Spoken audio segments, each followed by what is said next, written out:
An amendment to Bill 96, Quebec's proposed reforms on language laws, has been passed, easing the rules slightly for English-speaking CEGEP students, allowing them to take 3 extra French courses focused on learning the language rather than 3 of their 4 courses in French. I'm joined by Kahsennenhawe Sky-Deer, Grand Chief of the Mohawk Council of Kahnawake, to talk about Bill 96. Thank you so much for joining us, Grand Chief Sky-Deer. Thank you for having me.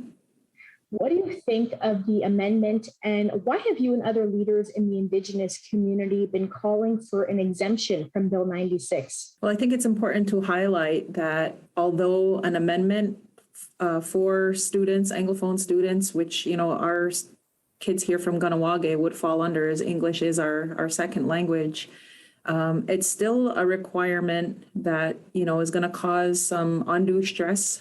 We did have a career fair here in the community. We could already hear the sentiments expressed by our students that are already, worried about their ability to, reach and, I guess, have their dreams realized when it comes to whatever it is they want to do if they're going to pursue higher education. So I think that there isn't a lot of thought put into the kind of pressure that puts on Indigenous students of having to be trilingual. Why is this seen as going against reconciliation?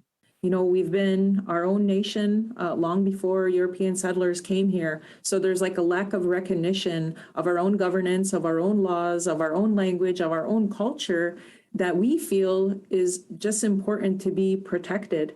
And if we want to draw a comparison and parallels, of population size, and we'll say the number of speakers, if there's anybody who's faced with more adversity or that, our language could become endangered or extinct, we're at a more critical point than French Quebecers are. So this bill, I feel, goes far beyond, and in terms of service delivery, the impacts it'll have on health. We already seen what came out of the Vienna Commission report and the racism that still exists in this province.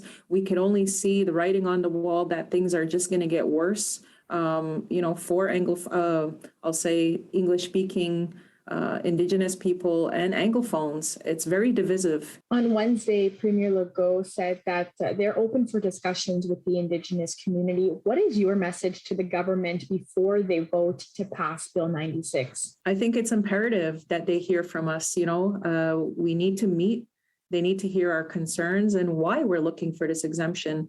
I think there's been, misunderstandings maybe in the media. We don't hate the French language. I learned French through, elementary school, high school. I see it as a tool. It's different when it's optional or, that you can learn it for the CEGEP and university students to have as an elective. But when you force it on people, it sends a very, a negative message. Thank you so much for joining us, Grand Chief Sky-Deer. Thank you.